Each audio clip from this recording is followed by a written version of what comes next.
from CBS Sports. And first pitch crushing. Deep left field. This is way back. Walk-a-walk. Got a fantasy question? Email fantasybaseball@cbsi.com. Get ready to win your league. Where fantasy becomes reality. Now here's Frank, Scott, and Chris.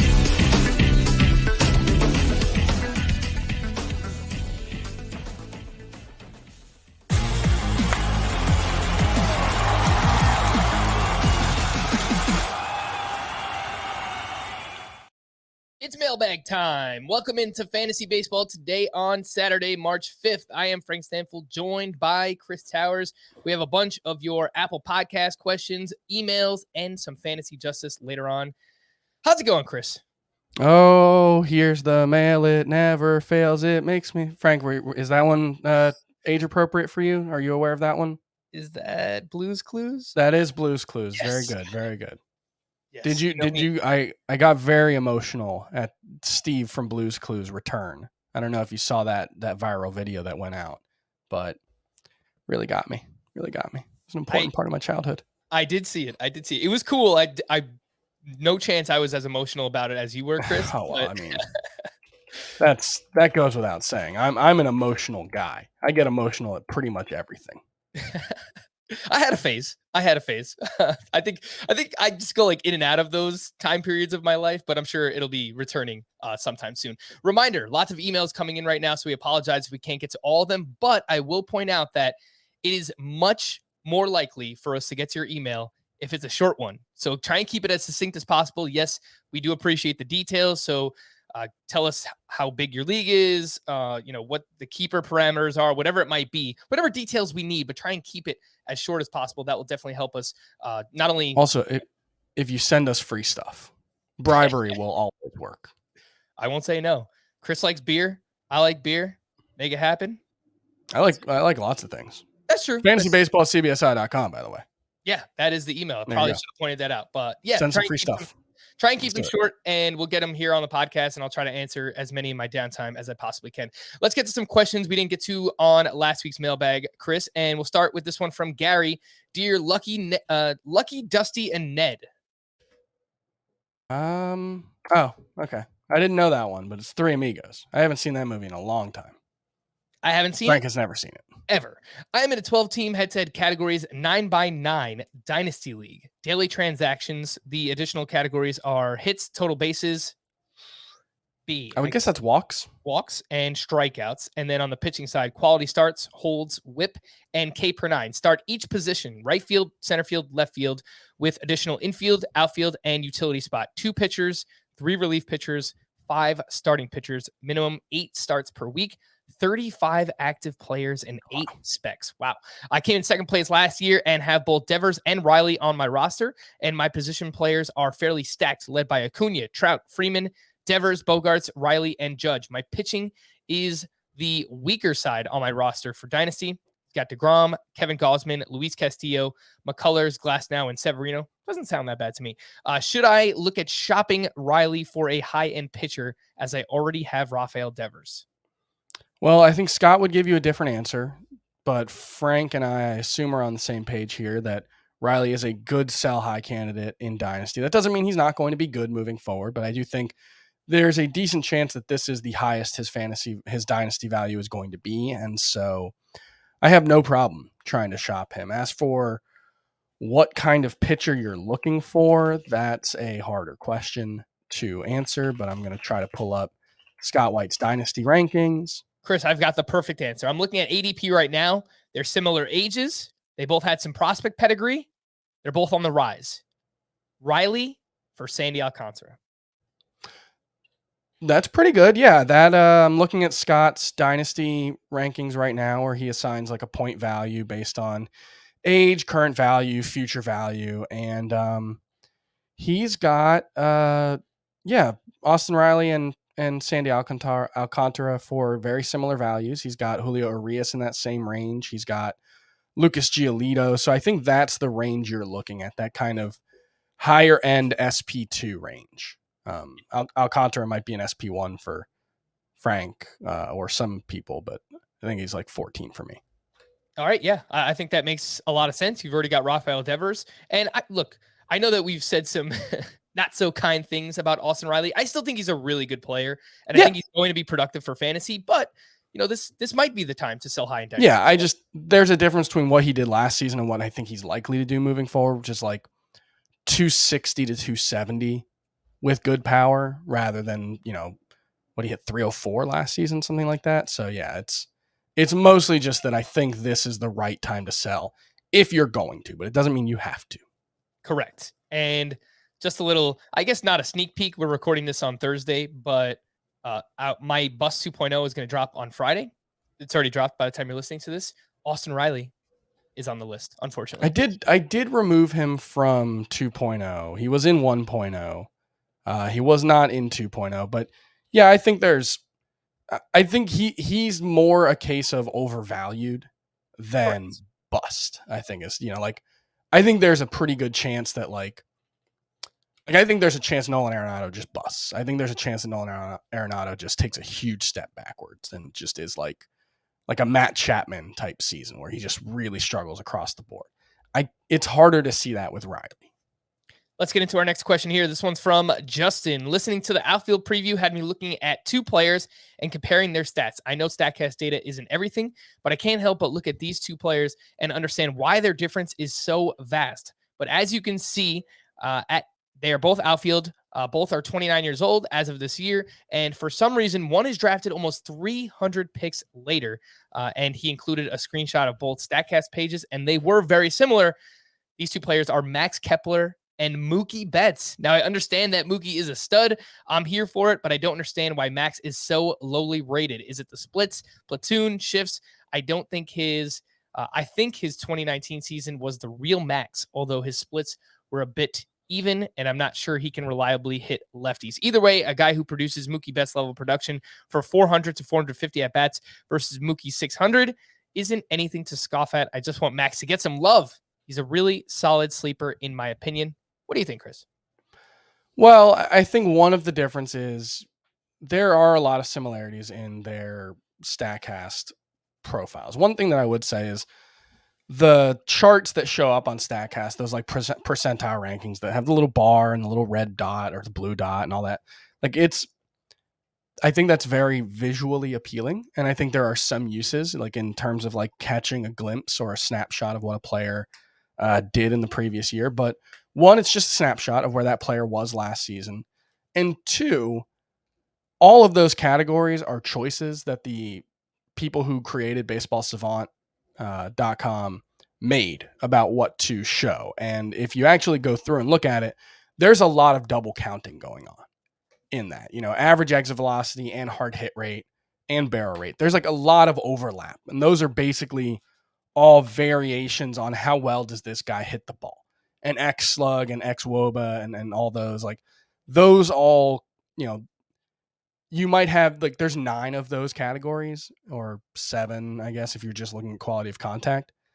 And that's not the entirety of hitting, like Mookie Betts, at least most seasons, is going to be faster than Max Kepler. He wasn't last season. Maybe that's a sign of imminent decline for Mookie Betts, but I think it was probably just that he had a lingering hip issue, which probably I'm hoping isn't going to be an issue this season. You also have Mookie Betts with just a much better track record. One of maximizing his what he creates as a batter in terms of like outperforming his ex-woba. He's done that by about 10 points for his career in the StatCast era. Max Kepler is about even. He's been right around where you would expect him based on his expected woba. So I think you can look at Mookie Betts as someone who has more optimized his approach and his swing and gets the most out of his skill set. Whereas I think Kepler probably doesn't. Kepler's an extreme fly ball hitter who hits a lot of pop-ups, and that's always going to lead to poor batting averages in a way that I don't think will be true for Mookie Betts, unless you're assuming Mookie Betts just took a big step back last season. And it's entirely possible that that is the case, but I think I need more than 490 plate appearances for a player with Mookie Betts' caliber. I actually believe am higher on the consensus on Mookie Betts, higher than the consensus on Mookie Betts. He is a top 7 player for me. I've got him right behind Bo Bichette. I think those two are actually very similar players. I might just think, like, if it weren't for the concerns about the hip and how much that would affect his stolen bases, I think you should probably just assume Mookie Betts is going to be better, because he has been for his whole career. I mean, we're talking about one of the best players in fantasy over the last decade. Yeah, I think everything comes down to that hip. Obviously, Chris, it severely hampered him last year, and even with that, he averaged like 3.5 fantasy points per game. He was still, pretty damn good when he played. Yeah. Not what we're used to. So if he's healthy, it wouldn't surprise me one bit if he gets back to close to 30 home runs, 15 to 20 steals, and that would make Mookie Betts a really valuable player. I think it's possible that Mookie Betts being 5'9", 180 pounds or whatever, he's listed at 180, whatever he actually is. Like, you can make a case that type of player may not age as well. I think Dustin Pedroia being the obvious example of a player who just really hit a wall. But then you have Jose Altuve as a smaller player who has, a much smaller player even, who has aged relatively well. So I don't think there's that much reason to be concerned about Mookie Betts. I will point out, though, to Justin's point, Max Kepler, the expected number is much better than the actual numbers last year. So he hit 211 with a 413 slug. His XBA was 255. His X slug was 452. I will point out he had his career year at the height of the bouncy ball in 2019 when he hit 36 home runs. He posted an 855 OPS. So I don't think he comes anywhere close to that. But I do think that there's room for the batting average to bounce back. He's got really good plate discipline. He walks quite a bit. The efficiency on the base paths the past 2 years, don't trust that one bit. But can he stole 10 bases on 10 attempts last season. You're better off expecting 5 this season. I actually did a little bit of research on that earlier today. If he hits 240 with 25 homers and 6 to 8 steals, that's probably a player worth starting in a 5 outfielder league. So I think there's some credence to this sleeper in. I think you can say Max Kepler's undervalued. I think that's fair. Yeah, the ADP for Max Kepler is 297.3 according to Fantasy Pros. This next one's from Zach in Kansas City. It's a strategy question. I play in a 10-team head-to-head category league that uses OBP instead of batting average. We get 3 keepers and allow future draft pick trading. Last year, I went for it and traded away some draft capital, plus had 2 picks missing from a trade in 2020. So he traded away his 4th, 6th, 8th, 11th, 12th, 13th. That's what it sounds like here. Ouch. Time to pay the piper. I did some mocks and studied rankings and was wondering if it's crazy, if this is a crazy idea, to go all in on the 5 pitching categories and then chase home runs for all hitting positions. Full punts on OBP and steals, and maybe in runs. The keepers would be Shane Bieber in round 7, Lucas Giolito in round 24, and Freddie Peralta in round 26. To do this, I take Cole or Burns and an elite bat at the 9th, 12th overall turn, and 3rd round and 5th round, no 4th. I try to grab the top RPs pitchers. So he would have 4 stud starting pitchers, 2 stud relief pitchers, but literally only 1 bat going into the 9th round, but have trade bait and a strong grip on 5 categories. Or do I? Yeah, I mean, no, you wouldn't have a strong grip on 5 starting pitcher category or pitching categories, because pitchers are really, really hard to predict and they bust at a really high rate relative to hitters. And that's less true for the range of pitchers we're talking about, like the high end guys. They tend to hit at a higher rate. But I guess in the situation that this person is dealing with, this person is Zach, I guess you're kind of in a no good outcomes kind of situation because of how much you've given up. So you kind of have to go for some kind of outlier approach. And I think there's value in leaning into what you already have with Bieber, Giolito, and Peralta, getting more elite pitchers. The one thing I would say is it might make sense to try to be really active early on in the season and trade some of those pitchers, just because they're not all going to hit. And if you can turn, like Shane Bieber especially, I think makes a lot of sense to try to trade early in the season, like even before the season if you could, and get, a second or third tier starting pitcher, maybe like a Max Fried plus something. I think that's what I would try to do. Now, I will point out, Chris, I've been with you in that I'm worried about Shane Bieber and his shoulder.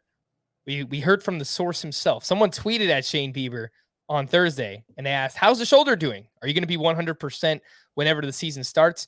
And Bieber said, I've been 100% for a while now. Been working in silence. That's just how I like to do it. Always appreciate the concern, though, and can't wait to get things going.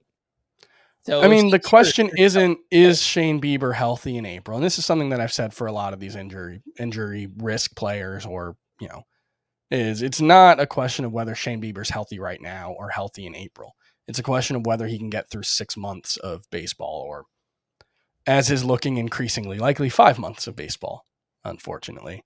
And so I think, given the fact that he missed time with a shoulder injury last season and had reduced velocity, I just think the risk of him coming back and making it through a full season is pretty high. And so I would, just be looking to sell, not just because I'm worried about Shane Bieber, but just because he's probably your best trade asset. And you're in a spot where you need multiple players. You don't need one star. You probably need to turn one star into 3 players, 3 above average starters if you can. Yep. And I think you can actually pull that off in a 10-team league. There's always people trying to trade away depth to acquire the best player. So if you could turn Shane Bieber into 2 or 3 hitters that are going to help fill out your lineup, then I'm for it. Look, if Corbin Burns is the best player available at pick 9, you should take him. Then take him and lean into that, and then take a hitter with your next pick. It sounds like 12th overall, and then try and acquire some hitters after that. But look, if I'm punting anything, as I've said many times in head-to-head categories, it's steals. Just try and stay away from steals.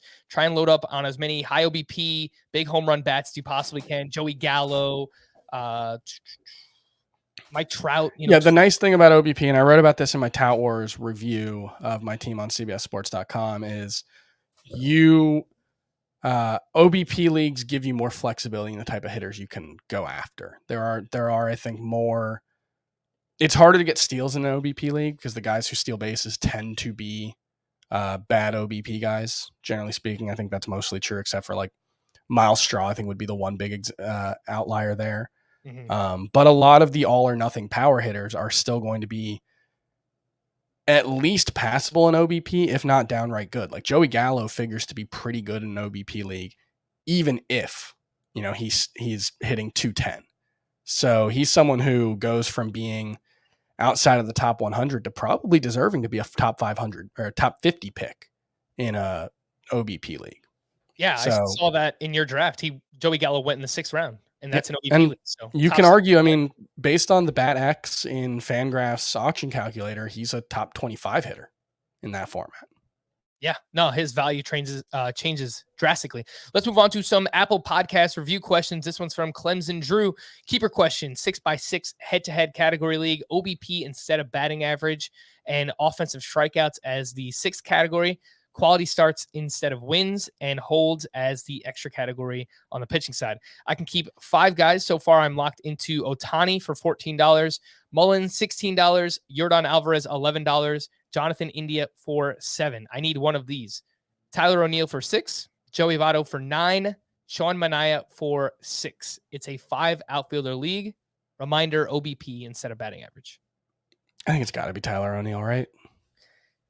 Yeah, he doesn't walk all that much. He's not going to be a great OBP guy. I think he could be, a pretty low OBP guy, if anything, but he's got speed. He's going to hurt you in offensive strikeouts. And with Shohei Ohtani, that's also going to be an issue. But I just think the fact that he's $3 cheaper than Tyler O'Neill, I don't think Sean Manaea is in this discussion. I know you like him, but I agree with that. Even with liking Manaea, I would O'Neill and Votto for $6 and $9 respectively, I think are much better values. And so I just think it comes down to, yes, Votto's going to be a very high OBP guy, and that'll help a lot, but it's not like you're exactly hurting in OBP with Yordan Alvarez and Jonathan India there.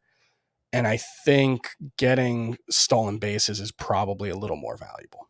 But I could see it go either way. Mm-hmm. Yeah, it's head-to-head categories, and I like I just said, I would like to punt steals, but you've already got Mullins on this team. Yeah. India will chip in, 8 to 12, something like that. So with the keepers you already have, I don't think it makes sense for you to punt steals. So I'd probably lean into it a little bit more, and I would go with Tyler O'Neill myself. This next one's from ha ha ha ha ha. Thank you.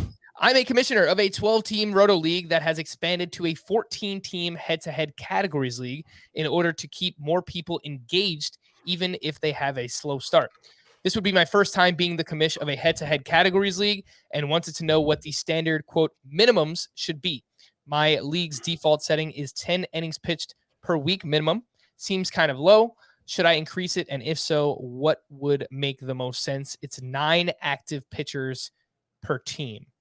I feel like the default I've seen around the industry, Chris, is 25 innings per week minimum. But that's for like that 6 pitcher, or I guess the Yahoo format is 8, right? It's 8, yeah. Two relief, 2 starters, and then just 4 pitcher spots. So I would say 27, 3 per spot. Because that way, if you're starting 5 starting pitchers who make 1 start per week, you should get 20 or 25 out of those. So that should be enough to get you there. And so it does allow for different strategies. You don't have to go all starting pitching heavy. There's still room for, relievers to make an impact. But I think 27 is a good spot. Yeah, I think talk to your league mates. If there are people who want to use the Marmol strategy, which is basically just using relief pitchers and not using any starting pitchers, then you could find a way to work that in, maybe make it 10 or 15 innings pitch minimum. 20 maybe. Yeah, if people want to go that route. But yeah, look, if you want starting pitchers to continue to have value in your league, you probably want to make it at least 25 and maybe even closer to 30. Yep. Chris recommended 27. This next one is from Rob C. How do you approach inflation in keeper league auction / salary cap drafts? For example, Bryce Harper is available and I have a $35 value for him, but inflation has him at $41. If I get him at $38, what is that a value or an overpay? I always kind of have trouble with this, Chris, because let's say, for example, we've got the Scott White Dynasty League salary cap draft coming up this weekend, and a lot of people. Oh man, that's on Sunday, isn't it? It's on Sunday. It always sneaks up on me. I got to put something on my calendar. Yeah, noon. I think it is at noon. All right. But I will confirm that for you. But that's a 24-team Dynasty League where there are some players who are kept for fantastic values, and then as a result, I think last year you got Mike Trout for $81, which some people listening, they're probably like, "What are you talking about? $81 for Mike Trout? That sounds insane." But there's not a lot of elite hitters that hit the player pool that are available. And so many players are being kept on discounts that there's a lot of money available to throw around. So it's really tough to say. And I think what you have to do is kind of judge it based on what other players in that same tier are going for. Like that's how you'll figure out what Bryce Harper should be worth and whether or not you got him for a deal. So how much is Kyle Tucker? How much is Mike Trout going for in your auction? And then I think relative to those guys, you probably want Bryce Harper in a similar price range. What do you think, Chris? Yeah, I think that's probably fair. Like it all depends on the depth of the league and how many people are being kept and all that stuff. Because if you've got a situation where Fernando Tatis is kept for $1 or $5, then you're going to have significant inflation on the rest of the elite players. And I think the way to approach it, I think the best way to approach it in your keeper / dynasty / whatever salary cap auctions is, I think you probably want to go stars and scrubs in the auction. And that's not necessarily the way I handle all of those, but those high priced players are going to get inflated, but also the next tier often gets inflated a lot more, and you'll end up with decent values falling through. And so I think it's worth paying the inflation of the higher end. But yeah, if you get Harper for 38 and you think he's a $35 value without inflation, that's probably pretty good. That sounds right to me. And in my experience, like we always put these salary cap values on players, and we top out at like, I don't know about you, Frank, but I think my highest in auction in Roto is 43 or 45 in mixed. Let's see, 41. And in head to head, it's like 44 or something like that. Right. that's never the top players always go for more. You know, sometimes you'll see the top players in a roto auction go for $60. That's not out of the question. And so you have to keep all of that in mind, and you can't really stick with specific values, because if you're always just looking for, am I getting this guy at a good value, you're inevitably going to end up with, you know, potentially a bad team. You probably need to pay up at some point to get some of those stars. Yeah, that's why it's so hard to talk about, auction salary cap values, because every league is different. It's relative, right? Like we can suggest what a player should be worth, but you have to realize that more often than not, as Chris mentioned, first round picks are going to go for more than what, their auction value says that they're worth. And you're not going to profit on those players. If you're bidding on first or second round players, the chances are you're not going to profit. Where you want to profit is in the mid to late round players, where, you can find $5 or $10 worth of excess value on those guys. Yeah. So just realize you can bid on these guys, but you're probably not going to, it's probably not going to pay off at the end of the day, if that makes sense. I've got to say though, very excited for this dynasty draft. For like the first time ever, I'm actually in a good position heading into the draft. I have been in this league for like 6 years now. I took over someone's team, and I have no patience for a rebuild. And so I have been that guy that's just like, let's just try to make the playoffs.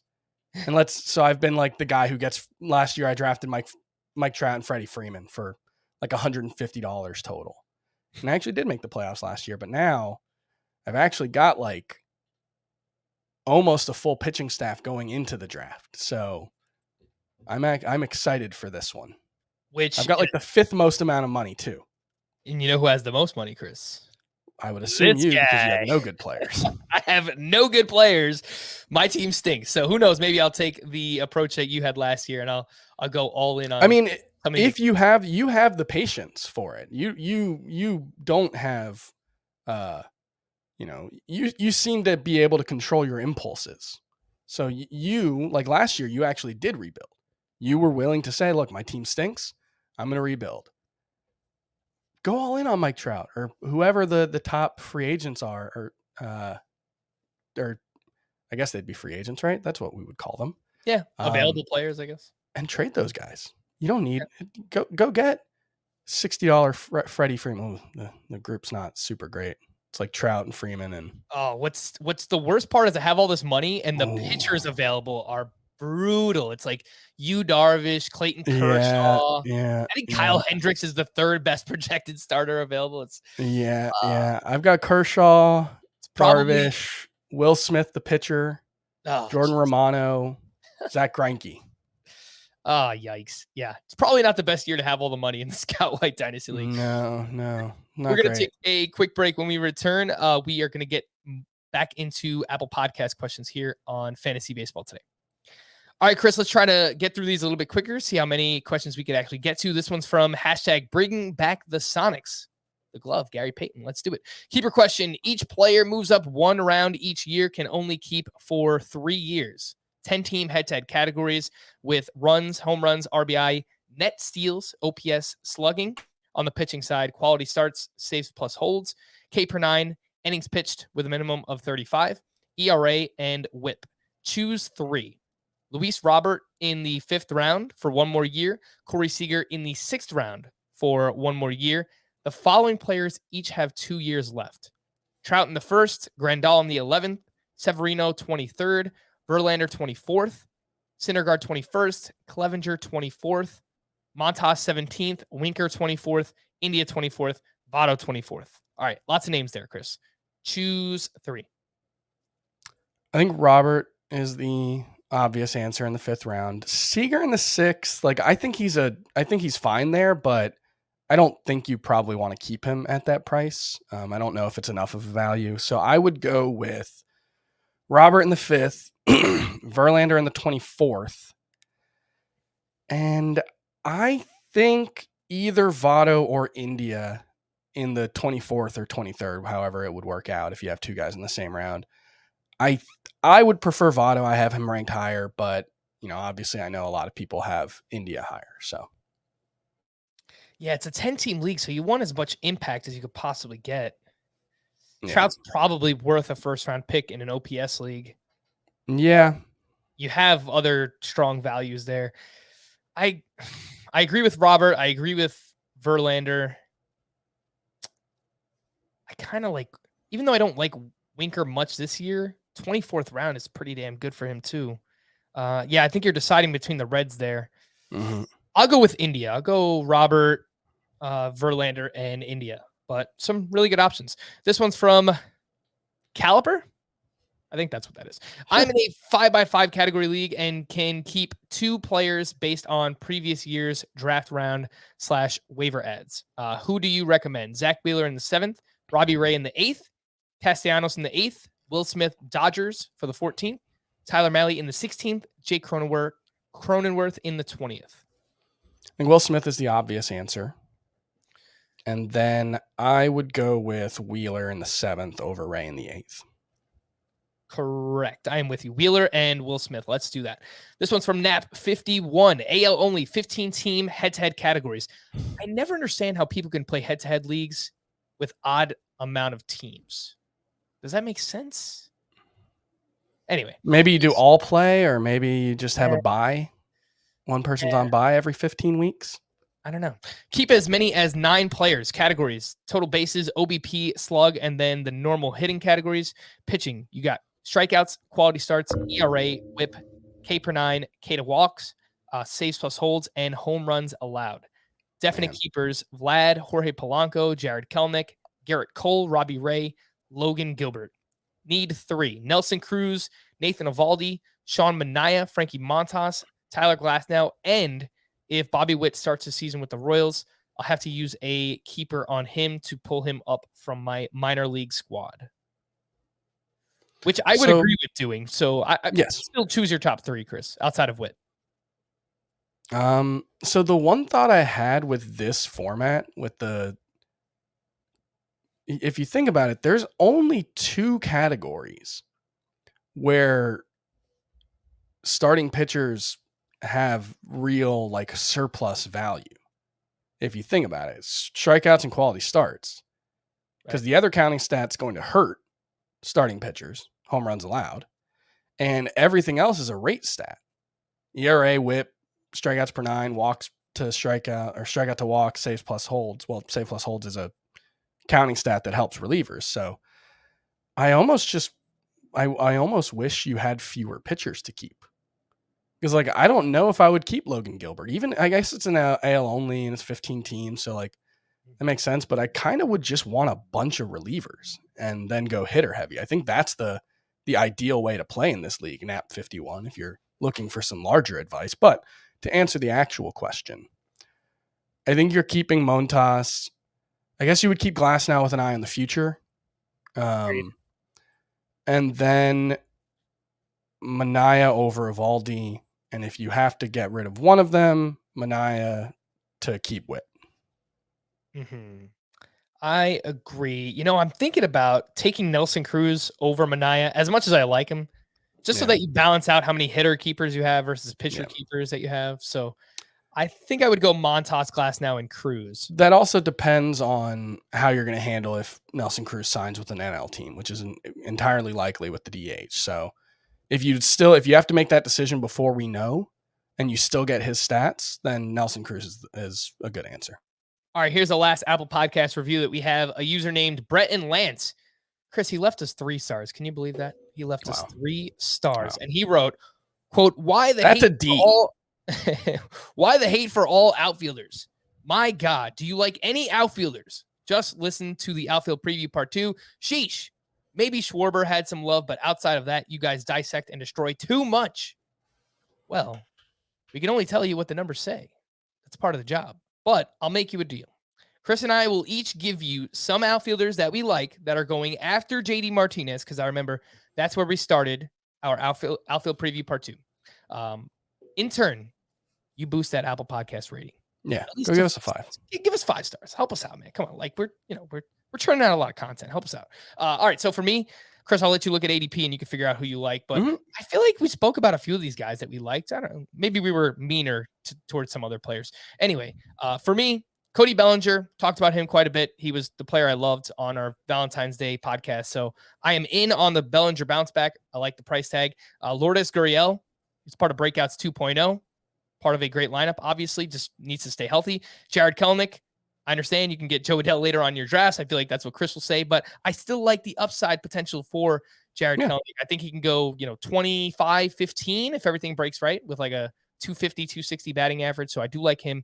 Eddie Rosario, he's just undervalued every single year. Andrew Benintendi was really good last year, and he's just going super late. I don't get it. I think he goes 20-10. The Royals lineup is improving. He hits for a solid batting average, 270 plus. I like Benintendi. And I'll give you 3 late round outfielders as well. Jesus Sanchez, Lane Thomas, and Connor Joe. All names that I've talked about quite a bit. Chris, who you got? Giancarlo Stanton at 97th overall. Christian Yelich at 100.4. These are NFC ADPs. I like Kyle Schwarber at 124. I like Jared Kelenic. I wish it was a little cheaper, but 134 is fine for him. Alex Kirilloff at 174.9. I think Ian Happ at 194.5 and or 193.3, and Jorge Soler at 194.5. Marcelo Zuna at 203.2 is one of the best values, I think, in the entire draft. AJ Pollock at 217.3. That dude has raked the past 2 seasons. Playing time is going to be an issue, but I mean, I don't see much difference between AJ Pollock and Jesse Winker. If we're concerned about Jesse Winker's platoon splits, I mean, AJ Pollock has been crushing the ball. He's going to steal a handful of bases. I think AJ Pollock, he's in my sleepers column. Joe Adell at 233.3, Andrew Vaughn at 238.4, Mark Canna at 267.5. Let's go a little deeper. Let's go look at my sleepers list. Jarren Duran. He had a really good AAA season. It was a small sample size, but he did the things we were hoping he would do. And there is significantly less buzz about him than there was at this time last year when we were hoping he would do what he did at AAA. So I like Jarren Duran. Not exactly clear if he's going to have an everyday job with the Red Sox, but it's one of those things where life finds a way. So there you go. All right, let's wrap up with some emails here. fantasybaseball@cbsi.com. That's the letter I if you want to email in. This one's from Nick Murray. Keeper question. I'm part of a 10-team category league with average home runs, RBI, steals, strikeouts, walks, strikeouts, wins, ERA, whip, and saves plus holds as the categories. Every year we are allowed to keep up to 4 players with a limit of 27 keeper points, which I guess would be similar to dollars, but yeah, we'll go with points. First rounders are worth 15 points, second rounders 14, etc. If a player is kept the year prior, their point value increases by 3 in the next year. I'm planning on keeping Corbin Burns for 12 points, Tatis for 4, Walker Buehler for 7. With my 4 remaining points, my 2 best keeper options are Giolito for 4 points, Austin Riley for 1 point. What do you think, Chris? I think you should probably just go with Giolito and then not worry about pitching.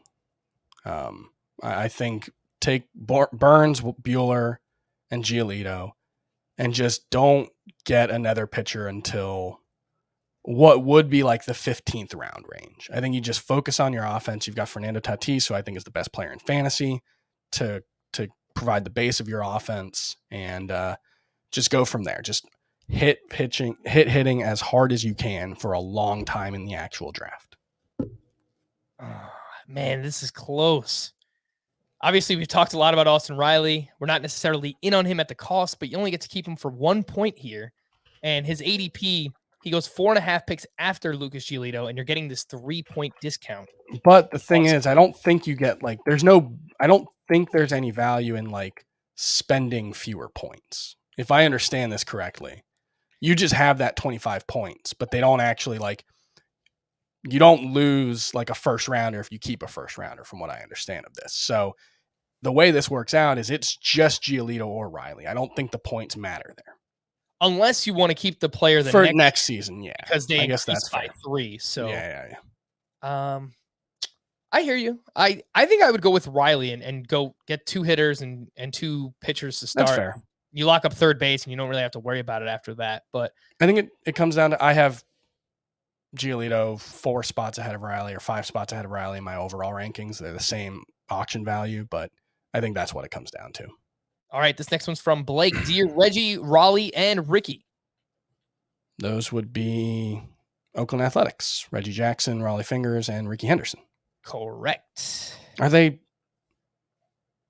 A's who eventually played for the Yankees? Did Raleigh Fingers ever play for the Yankees? I think so. Nope, he did not. So it's just Oakland Athletics. No, he did not. Oakland A's, Padres, Brewers for Raleigh Fingers. Here's the question. Need your help with my keepers, please. 15-team auction, 5x5 roto. Keep 6 with a $3 increase in salary per year. Already keeping 2 hitters. Shohei Ohtani, $8. Kyle Tucker at 17. And 2 starting pitchers. Walker Buehler at 17. Lucas Giolito at $12. Choose 2 of the following. Valdez for 5. McClanahan for 7. Here comes the money. Here we go. Money talk. Here comes the money. Logan Gilbert for 7. Patrick Sandoval for 7. Riley Green, outfield prospect for the Tigers, for 7. And DJ LeMahieu for $7. Need 2. This is making me realize I need to move Patrick Sandoval up in my overall rankings because I hadn't done that since I updated his pitcher ranking. He is now a $5 player, which is more than Gilbert, better than Gilbert. So I think for me, it would be Sandoval and McClanahan. Shane O'Mac for sure. $7. Framber, yeah, it could be Framber over Sandoval since like it's the same price. Yeah, I like Framber too. Yeah, that's probably the way to go. Yeah, I think I would go. That's how I have it ranked, so I guess I'll go with that. Yeah, let's go Valdez and Shane McClanahan. This one is from Travis Wayne Kenny. Head-to-head points league keeper question. Pick 1, Votto, Gallo, or Franmil Reyes for 3 years, or Corey Seager for 1 year. I have Votto and Seager ranked very close overall. In a head-to-head points league. Will Votto be around in 3 years? That's the thing, is that the extra years don't really matter, so just go with Seager. Or you can pick 2. Yeah. Pick 2 of these: Joe Musgrove, Kevin Gausman, or Jansen, who I assume is Kenley, all for 3 years. Musgrove and Gausman for 3 years. It's just, see, the thing is, I don't think the 3 years matter with pitchers. Like projecting pitchers, if Musgrove and Gausman are outside the top 250 in ADP next year, I don't think anybody would be shocked. Right. But I think picking those 2 might be better than just picking Seager. Yeah, it is a points league, so you want quality pitching. Yeah. I think I would go Musgrove and Gausman and just hope that I can get another impact bat back. But I don't think the 3 years on Musgrove and Gausman matters. I think you're just looking at those as 2022 and maybe 2023. All right, Chris, let's wrap up with a fantasy justice question. Again, they're not player related. If you got something going on in your league specifically that you want us to figure out, some kind of shady stuff that's going on, send us a question and put fantasy justice in the subject line. But let's get to it.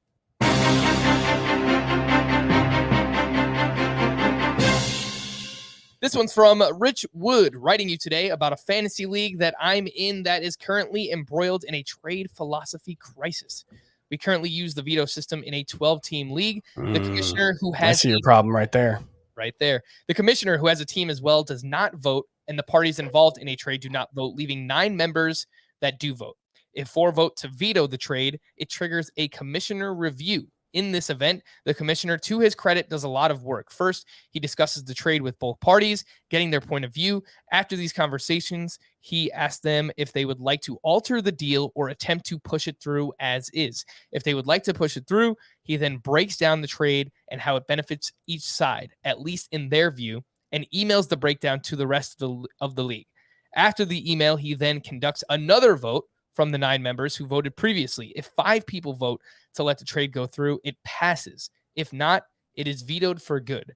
The broad question is, what is your philosophy regarding fantasy trades and a voting system. I'm more interested in what role you think a commissioner should have in vetoing trades. Should he or she be the police of the league, making sure all things are fairly balanced, or should they only act when something is totally lopsided or collusion is suspected? I think you've got the analogy wrong there. I think the police would be where they only step in when something is either totally lopsided or collusion is suspected, or, the justice system, however you want to, in the American justice system, there's law and order or something. I don't know what that actually is. I don't think the commissioner, because where the commissioner's like, okay, now 4 people didn't want the trade, so I have to walk you through it and say, well, this is how it is. Like, that's a nanny. Like, that's the commissioner's not being the police in that instance. The commissioner's being your mommy, and you're all grown-ups. You play in what sounds like I'm going to assume that this is a very serious league, or at least a league that you guys take seriously. In which case, the commissioner should not be holding people's hands through trades. And the commissioner should not be taking a vote of the league to see if they think a trade is fair.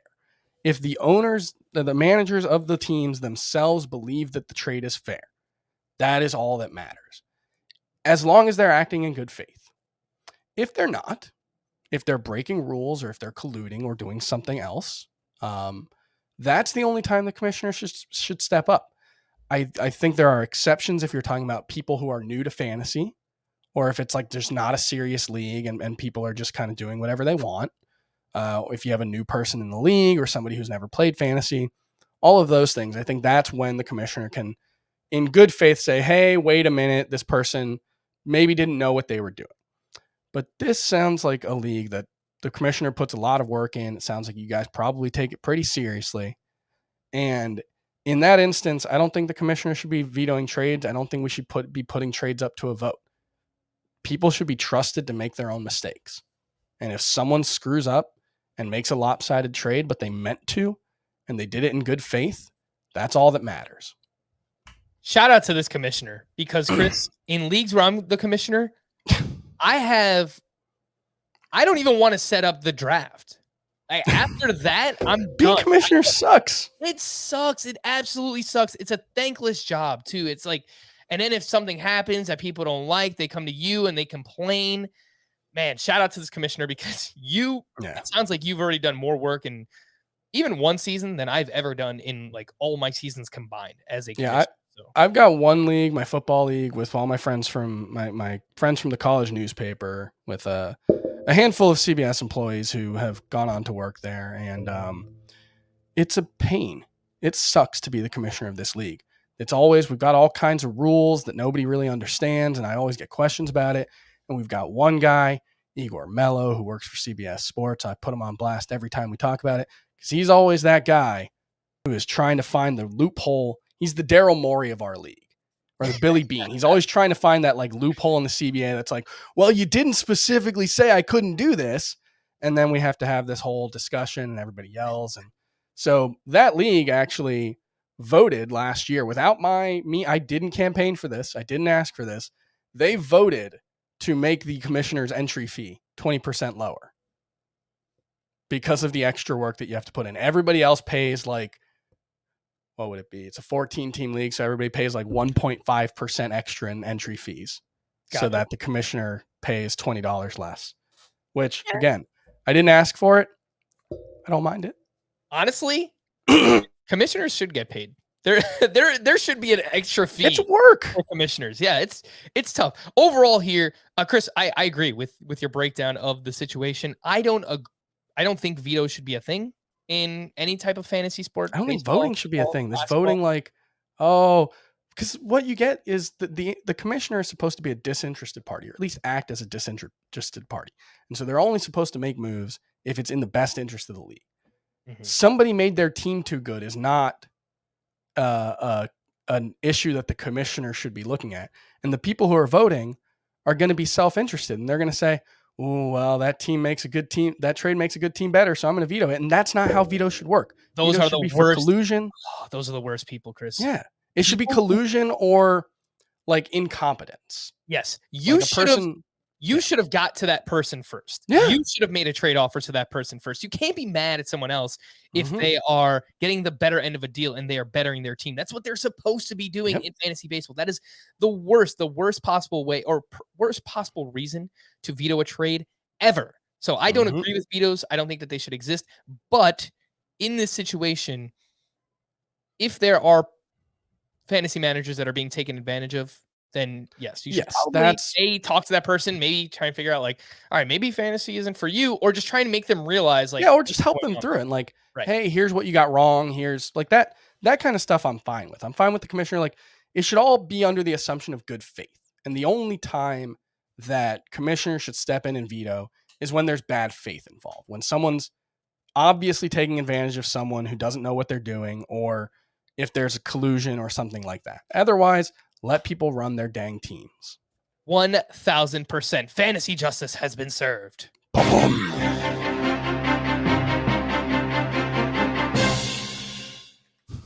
Chris, we haven't heard it yet this year.